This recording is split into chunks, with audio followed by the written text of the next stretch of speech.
마태복음 1장 23절. 우리 함께 읽겠습니다. 읽습니다. 보라, 처녀가 잉태하여 아들을 낳을 것이요 그 이름은 임마누엘이라 하리라 하셨으니 이를 번역한즉 하나님이 우리와 함께 계시다 함이라. 아멘. 할렐루야. 서로 인사합시다. 주의 이름으로 사랑합니다.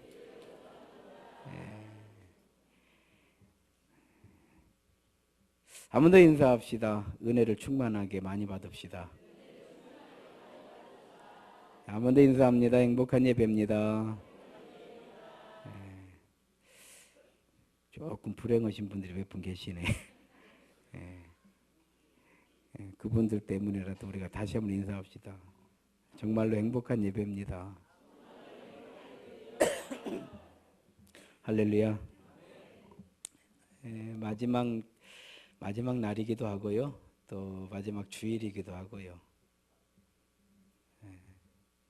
마지막 날, 마지막 주일에 우리 성도들과 나눠야 될 어떤 메시지, 무엇을 하면 좋을까 생각하다가 임마누엘 이렇게 정했습니다. 하나님께서 우리와 함께 하신다, 이런 뜻이죠. 하나님 우리와 함께 하신다. 함께 하시려고 예수님께서 세상에 오신 것이다. 그래서 요한복음 1장 12절에서는요. 말씀이 육신이 돼요. 그러니까 하나님께서, 영이신 하나님께서 우리 몸을 입고 오셨다는 거죠. 말씀이 육신이 되어 우리 가운데 거하심에 우리가 그의 영광을 보니 은혜와 진리가 충만하더라. 할렐루야. 예배에는 은혜와 진리가 충만해야 돼요. 여러분 심령 가운데 진리 대신 우리 하나님 은혜가 충만하시기를 주의 이름으로 축원합니다. 그러면 우리가 한번 생각을 해봐야 되겠죠. 왜 함께 하시려고 세상에 오셨는가?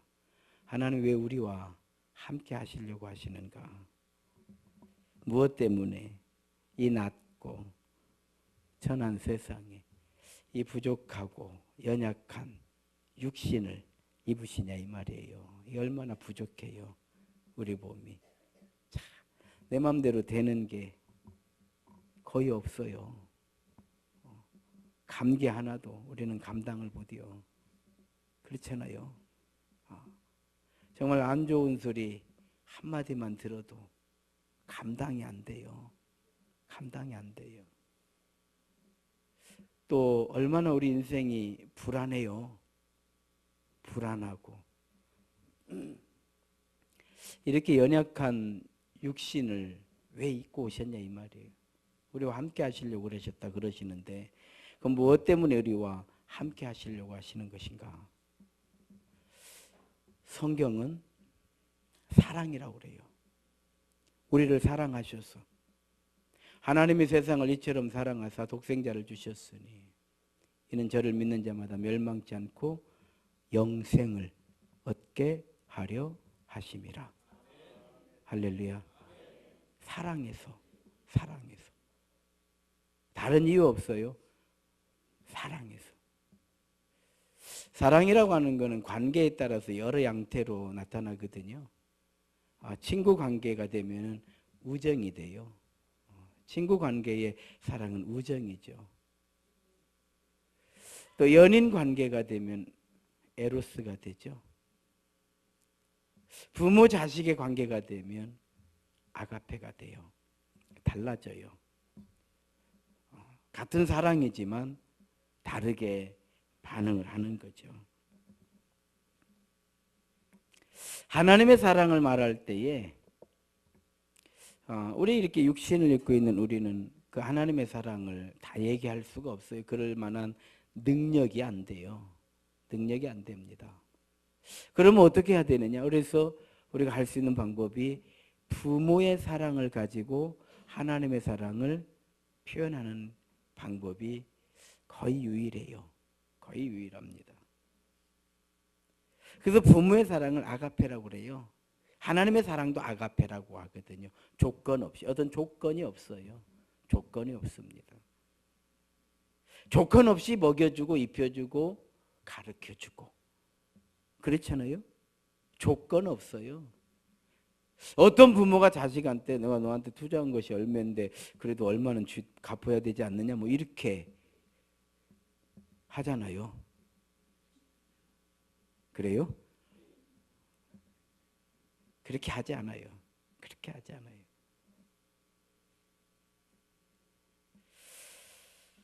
자, 이런 부모의 사랑은 무엇 때문에, 부모의 사랑은 어떻게 나타날까? 한마디로 말해서 부모의 사랑은 도대체 뭘 위해서 자녀들을 먹여주고 입혀주고 가르쳐, 무엇 때문에 부모는 이렇게 하는가?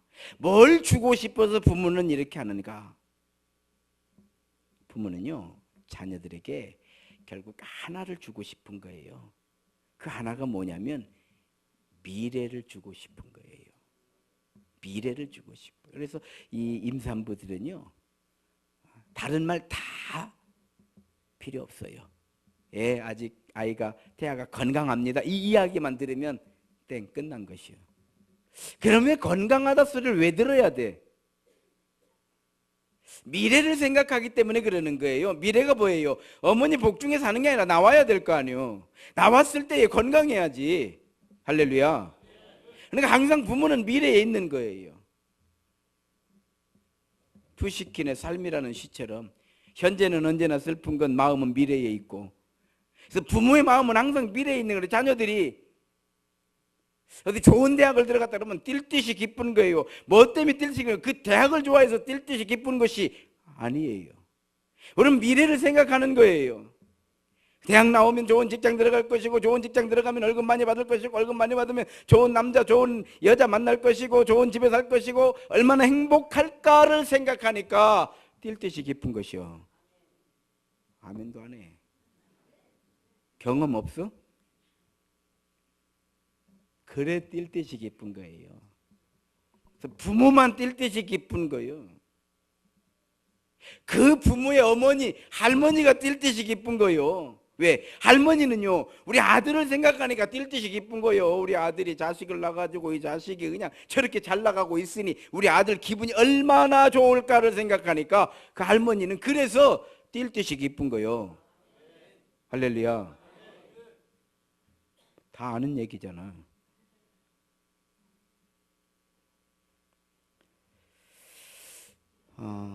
TV에 보면 그런 거 몇 번 보셨을 거예요. 나이 드신 분들이 그 종이를 주우러 다니시잖아요. 박스를 주우러 다녀요. 주우러 다녀가지고 막 그걸 이렇게 싣고 이렇게 그 고물상이라고 그러는가요? 그거 가서 이렇게 저울에 달으면 몇만 원씩 주는 게 아니더만요. 몇천 원을 주더라고요. 막 그렇게 갖고 가면 막 몇만 원 받아오는 줄 알았어. 그랬더니 뭐 2천 원도 주고 3천 원도 주고 조금 많으면 5천 원, 뭐 7천 원, 만 원 넘어가는 걸 별로 못 본 것 같아요. 그렇게 안 주더라고요. 돈이 안 나가. 그런데요, 그 돈 가지고 뭘 먹질 않아요. 쓰질 않아. 이걸 모으고 그러면요, 100만 원? 혹은 몇백만 원이 되더라고. 그러면 그 돈은 어디 가는가 보면 자식이 와서 가져가는 거예요. 막 사람들은 저런 놈의 자식 막 이렇게 하는데 그 부모 앞에서 자식이 막 이런 나쁜 자식이 어디가 있냐 이렇게 하면요, 쌈 나요. 아시겠어요? 부모는 그거 주려고 그렇게 했던 거예요. 그래서 뭐 젊은 사람이 뭐 이런 얘기하면요, 부모는 그렇게 말해요. 내가 못 가르쳐서, 내가 돈을 못 대줘서, 나 닮아서, 전부 자기 잘못이야. 자식 잘못이 없어.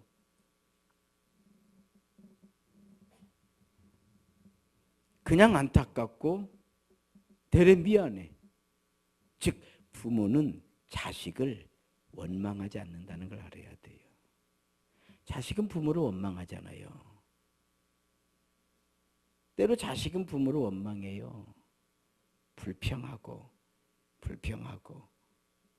속색이고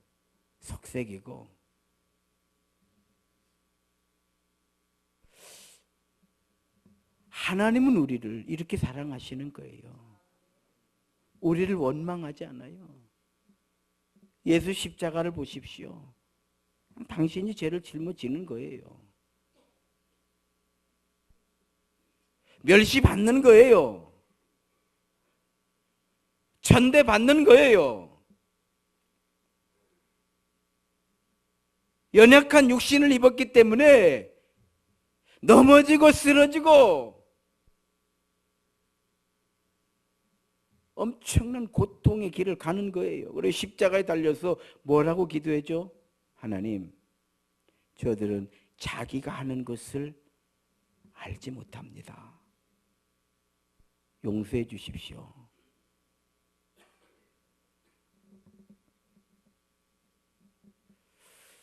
이것이 바로 하나님 사랑이에요.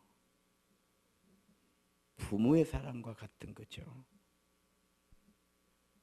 그래서 부모의 소원은 자식에게 미래를 주고 싶은 거예요.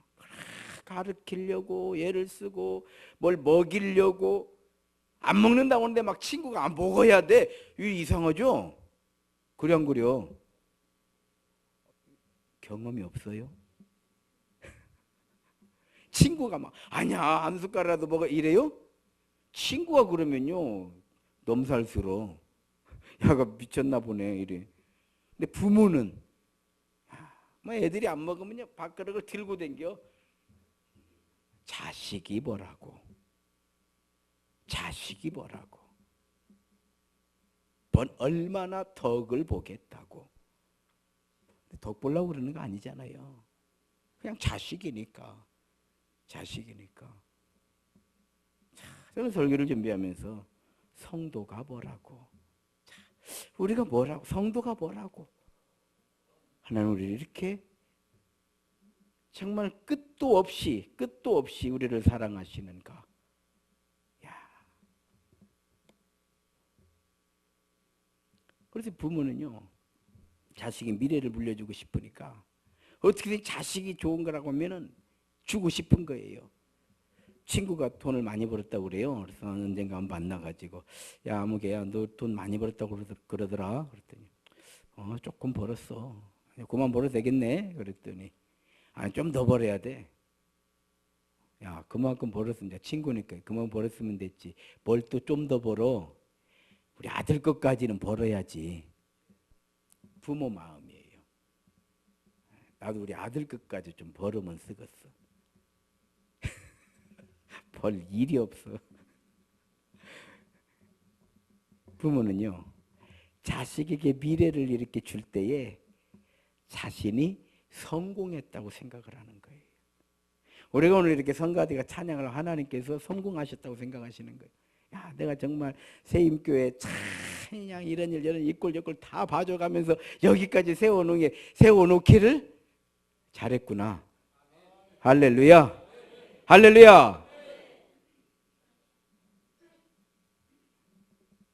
저 아는 분이 저한테 수첩을 보여줬어요. 수첩에 뭐가 몇월 며칠 적혀 있어요. 뭘 적었는가 봤더니 자식이 돈 준 걸 적어놨어. 알아요? 생신 때 10만 원, 여행 갈 때 100만 원, 뭐 할 때 다 적어놓은 거요. 그래서 저거 뭐로 적었어? 우리 아들 다 돌려줄 거예요. 여기 합쳐가지고 더해서.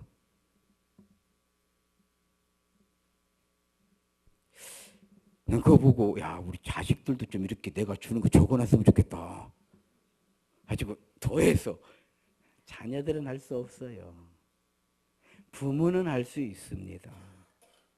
그러면요 그 부모는요 행복한 거예요. 왜? 자식에게 뭘 준다는 건요 참 행복한 일이에요. 안 그러죠? 그래요? 아멘이라도 하시오. 너무 은혜를 많이 받는 것 같아 분위기가. 할렐루야. 그런 거예요. 행복해. 왜 그렇게 행복해? 그러니까 행복한 거예요. 저거 받을 때 행복해. 이걸 돌려주려고 하니 얼마나 또 기분 좋냐 이 말이요. 야, 자식 이렇게 행복하게 사시는구나. 비단 돈만이 아니에요. 우리가 돈 없는 사람 어떻게 하느냐? 또 있죠. 기도해 주잖아. 할렐루야. 격려해 주잖아요. 또 할렐루야. 다양한 방법이 있어요. 다양한 뭐. 중요한 건 부모는 이렇게 주고 싶다. 그래서 하나님께서는 여호와는 내게 복을 주시고 은혜 베푸시기를 원하고 평강 주시기를 원하노라. 우리에게 필요한 무엇이든 하나님께서는 주시고 싶으시다는 것이 성경의 말씀이지, 우리에게 무엇을 받고 싶다고 하는 것이 성경의 말씀이 아니라고 하는 것을 확실히 알고 믿으시고 믿음의 길로 나아가시고 예수 이름으로 승리하시기를 주의 이름으로 축원합니다. 할렐루야.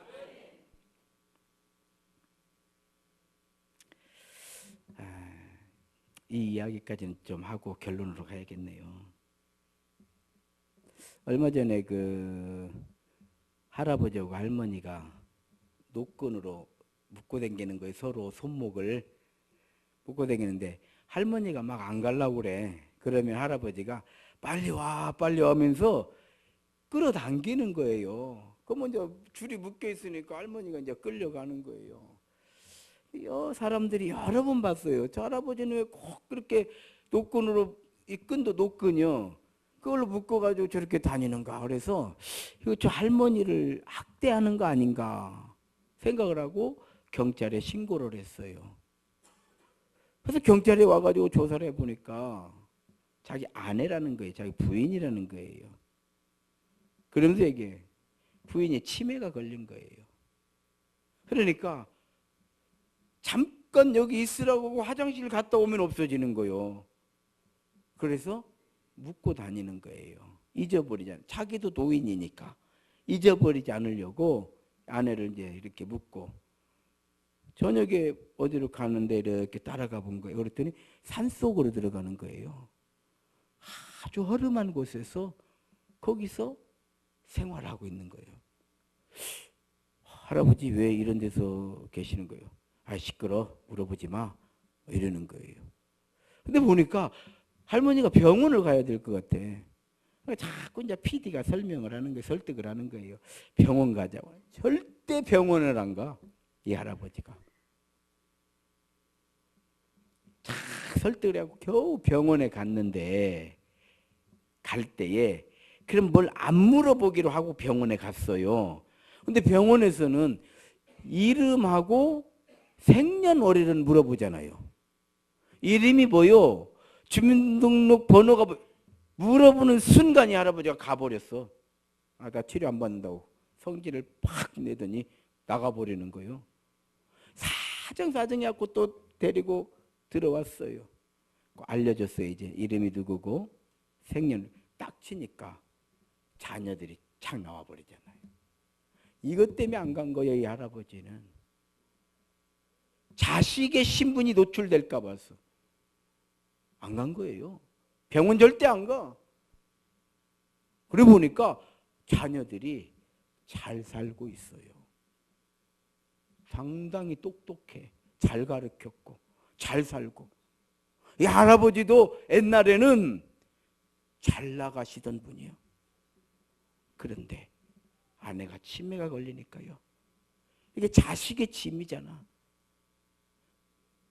자기가 묻고 산으로 들어가 버린 거예요. 야, 부모의 마음이 저런 것인가.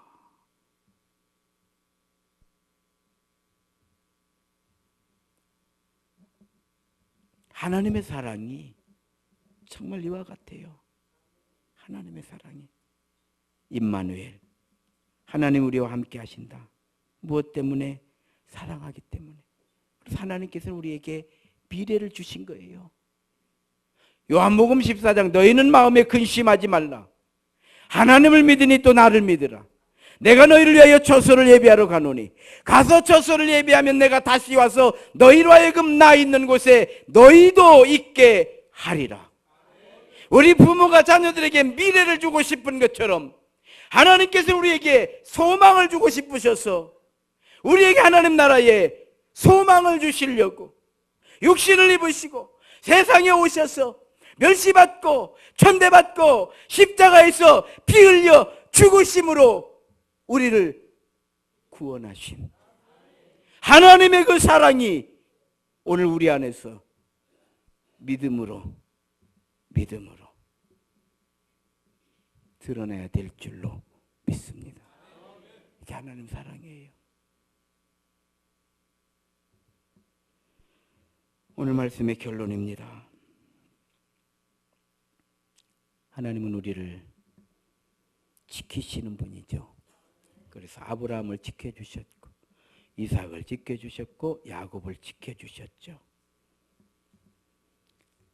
우리가 기도할 때 아브라함의 하나님, 이삭의 하나님, 야곱의 하나님이 오늘 나의 하나님이십니다. 그렇게 지키시고 인도해 주시려면 맡겨야 되거든요. 맡겨야 되는 거예요. 한번 따라 합시다.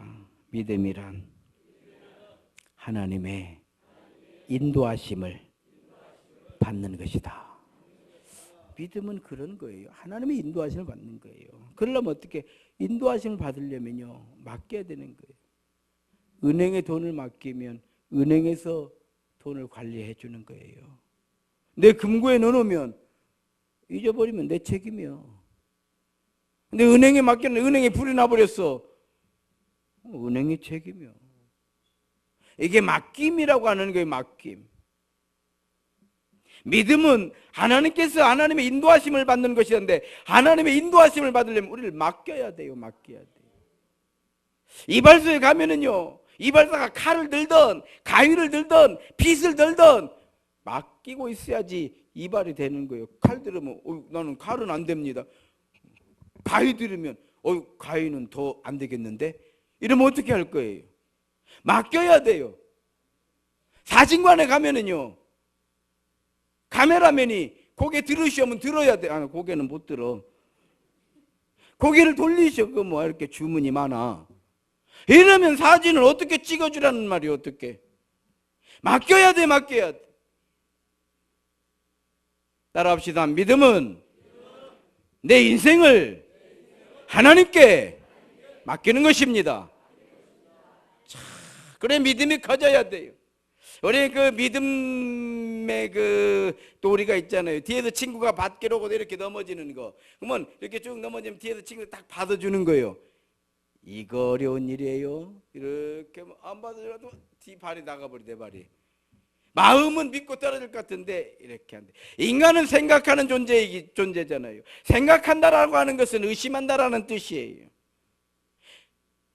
모든 걸 의심하는 데서부터 우리의 생각은 출발하는 거예요. 인간은 의심하게 되어 있어요. 의심을 넘었을 때에 거기서 우리는 믿음이라고 하는 것을 만나는 거예요. 정말 하나님 나라가 있을까?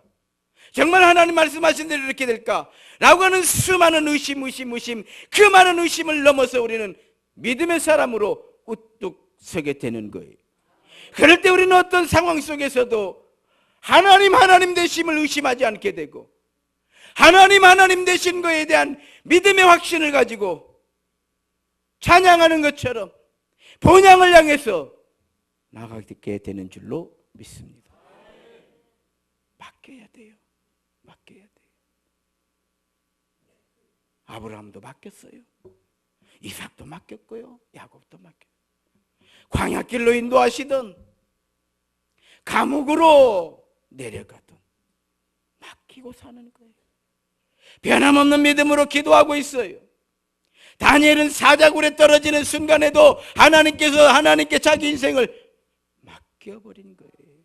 여러분, 총리의 자리에서 사자굴로 떨어지면 내가 가지고 있는 게 얼마나 아까워요. 우리 말이 쉽지. 이건 어떻게 이성적으로 설명이 안 돼요. 이건 믿음이에요. 이건 믿음이에요. 하나님은 우리를 지키시고 우리를 인도하시기 때문에 임마누엘인 줄로 믿습니다. 2017년을 우리를 지켜주시고 인도해 주신 거예요. 감사하시기 바랍니다.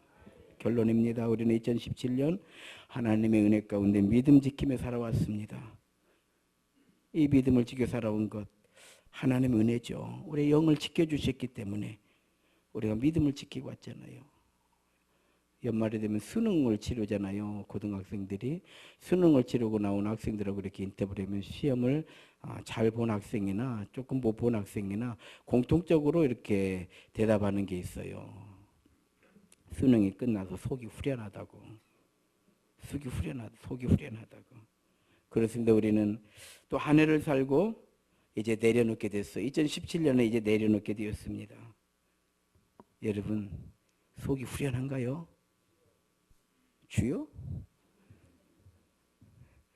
답이 아닌 것 같아요. 나는 속이 후련해요.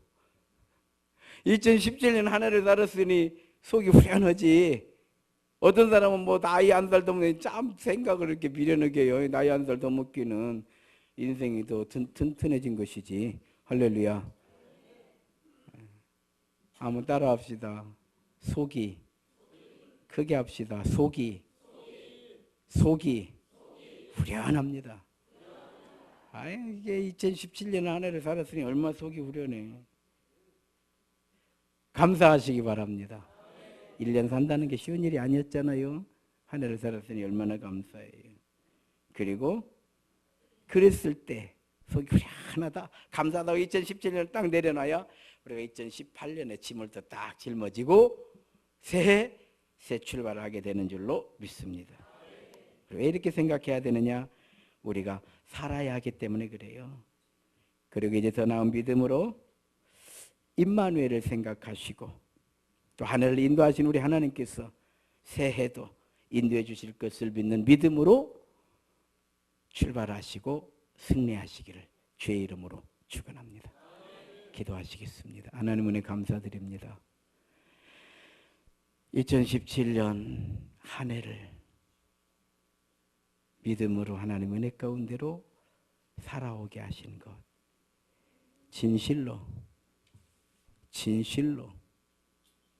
진실로 감사를 드립니다. 이제 한 해를 내려놓게 되었습니다. 이제 우리는 2018년에 또 세월의 짐을 짊어지고 나아갑니다. 임마누엘 되신 우리 하나님, 우리와 동행하여 주옵소서. 우리를 인도하여 주옵소서. 우리를 지켜 주옵소서. 예수님 이름으로 기도 올리옵나이다. 다 같이 일어나셔서 함께 찬양합니다.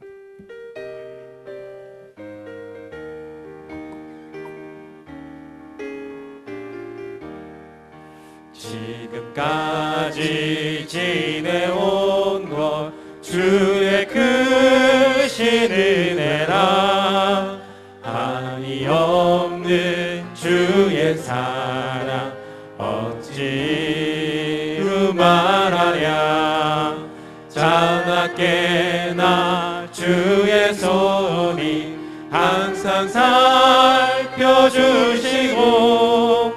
모든 일을 주 안에서 형통하게 하시네. 몸도 맘도 연약하나 새 힘받아 살았네. 물 붓듯이 부으시는 주의 은혜 족하다. 사랑 없는 거리에 나 험한 산길에 맬 때 주의 손을 굳게 잡고 찬송하며 가리라. 주님 다시 배울 날이 날로 다가와 무거운 짐 주께 맡겨 벗을 날도 멀잖네. 나를 위해 예비하신 고향집에 돌아가 아버지의 품 안에서 영원토록 살리라. 이 시간 한 2분 정도 2017년 한 해를 되돌아보시고 생각하시면서 감사기도 드리시기를 원합니다. 그리고 2018년도에도 하나님께서 우리를 인도해 주시기를 원합니다. 이 시간 함께 기도합니다. 은혜로우신 아버지 하나님, 2017년 한 해를 시작하는가 했는데 어느덧 마지막 날 마지막 주일 예배를 우리가 드리고 있습니다. 아버지, 우리를 이렇게 지켜주시고 인도해 주신 거 감사드립니다. 부족한 것도 많았고 연약한 것 많았습니다. 예수 십자가의 보혈의 피로 씻어주시고 용서해 주시고 오히려 주의 사랑으로 감싸주시고 안아주셔 인도해 주시기 바랍니다. 이제 2018년도 새해가 몇 시간 후면 열리게 됩니다. 아버지, 또 한 해 동안에도 자네의 권세를 가지고 믿음으로 영광 드러내며 은혜를 힘입어 살게 하여 주옵소서. 이제는 우리 구주 예수 그리스도의 은혜와 하나님 아버지의 무한하신 사랑하심과 성령님의 감화 감동 역사하심의 은총이 임마누엘 되신 우리 하나님 은혜 가운데 믿음으로 하나님께 맡겨서 하나님께서 동행해 주시고 인도해 주시고 지켜주시기를 원하는 사랑하는 주의 성도들 머리 위에와 저들의 가정과 생업 위에 세워주신 주님의 몸된 교회와 이 민족 그리고 전 세계에 흩어져 예수 그리스도의 복음을 증거하는 선교 사역지 위에 이제로부터 영원토록 함께 하시기를 간절히 축원하옵나이다.